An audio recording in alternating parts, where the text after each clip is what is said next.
ಶಾಂತಿ. ದಿನಾಂಕ 26/12/2024.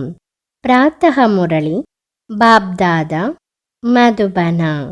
ಮಧುರ ಮಕ್ಕಳೇ, ನೀವೀಗ ವಿದ್ಯೆಯನ್ನು ಓದುತ್ತಿದ್ದೀರಿ. ಪತಿತರಿಂದ ಪಾವನರಾಗುವ ವಿದ್ಯೆ ಇದಾಗಿದೆ. ನೀವು ಇದನ್ನು ಓದಬೇಕು ಹಾಗೂ ಓದಿಸಬೇಕು. ಪ್ರಶ್ನೆ: ಜಗತ್ತಿನಲ್ಲಿ ಯಾವ ಜ್ಞಾನ ಇರುತ್ತಲೂ ಅಜ್ಞಾನ ಅಂಧಕಾರ ಇದೆ.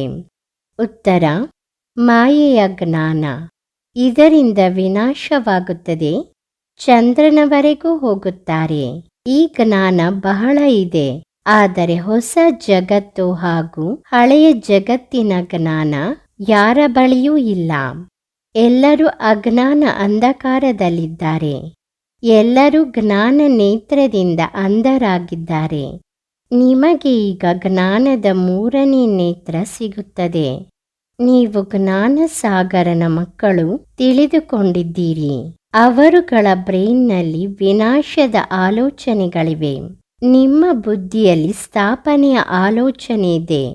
ಧಾರಣೆಗಾಗಿ ಮುಖ್ಯ ಸಾರ: ತಂದೆ ಈ ದಾದಾರವರಲ್ಲಿ ಪ್ರವೇಶ ಆಗಿ ನಮ್ಮನ್ನು ಮನುಷ್ಯರಿಂದ ದೇವತೆ ಅಂದರೆ ವಿಕಾರಿಯಿಂದ ನಿರ್ವಿಕಾರಿಯನ್ನಾಗಿ ಮಾಡಲು ಗೀತೆಯ ಜ್ಞಾನವನ್ನು ತಿಳಿಸುತ್ತಿದ್ದಾರೆ.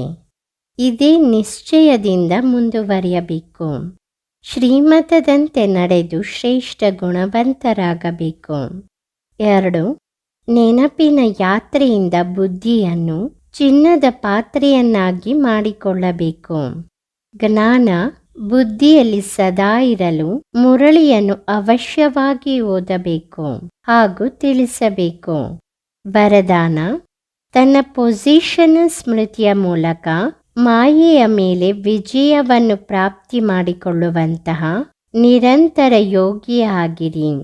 ಹೇಗೆ ಸ್ಥೂಲ ಪೊಸಿಷನ್ನವರು ತನ್ನ ಪೊಸಿಷನ್ನನ್ನು ಎಂದಿಗೂ ಮರೆಯುವುದಿಲ್ಲ, ಅದೇ ರೀತಿ ನಿಮ್ಮ ಪೊಸಿಷನ್ ಮಾಸ್ಟರ್ ಸರ್ವಶಕ್ತಿವಾನ್ ಎಂದಾಗಿದೆ. ಇದನ್ನು ಸದಾ ಸ್ಮೃತಿಯಲ್ಲಿಟ್ಟುಕೊಳ್ಳಿ ಹಾಗೂ ಪ್ರತಿನಿತ್ಯ ಅಮೃತ ವೇಳೆ ಈ ಸ್ಮೃತಿಯನ್ನು ಪ್ರಕಟ ಮಾಡಿಕೊಳ್ಳಿ. ಆಗ ನಿರಂತರ ಯೋಗಿಯಾಗುತ್ತೀರಿ ಹಾಗೂ ಇಡೀ ದಿನ ಅದರ ಸಹಯೋಗ ಸಿಗುತ್ತಿರುತ್ತದೆ. ನಂತರ ಮಾಸ್ಟರ್ ಸರ್ವಶಕ್ತಿವಂತನ ಎದುರಿಗೆ ಮಾಯೆ ಬರಲು ಸಾಧ್ಯವಿಲ್ಲ. ಯಾವಾಗ ನಿಮ್ಮ ಸ್ಮೃತಿ ಶ್ರೇಷ್ಠ ಸ್ಥಿತಿಯಲ್ಲಿರುತ್ತದೆ ಆಗ ಮಾಯೆ ಇರುವೆ ಅಷ್ಟು ಸಹಜವಾಗುತ್ತದೆ.